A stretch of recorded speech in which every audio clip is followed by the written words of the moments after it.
এদেশে সব আছে, শব্দ আছে, রং আছে, স্মৃতি আছে, শুধু নেই একটা স্পষ্ট দাবি, বিপ্লব। চারপাশ জুড়ে শুধু ৩ রঙের উৎসব, খুঁটিতে খুঁটিতে পতাকা ওড়ে, কিন্তু কোথাও মুক্তির হাওয়া লাগে না।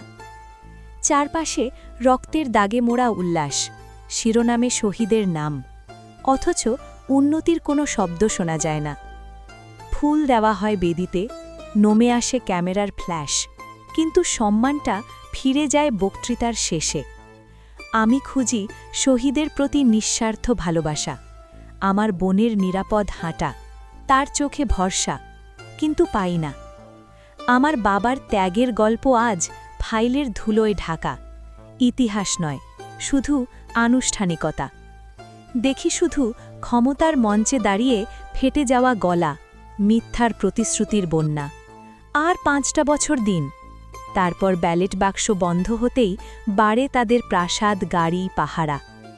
সংবিধানের পাতায় গণতন্ত্র ক্ষয়ে যায় নীরবে, সমাজে ধরে পঁচন, প্রতিবাদের কণ্ঠ নিজেই নিজের কবর খোঁড়ে। মানুষ হাঁটে, মুখে শুকনো রুটি, চোখে ক্লান্ত নীরবতা। কেউ আর প্রশ্ন তোলে না, কেউ আগুন ডাকছে না। এদেশে সব আছে, শব্দ আছে, রং আছে, স্মৃতি আছে, শুধু নেই একটা স্পষ্ট দাবি, বিপ্লব।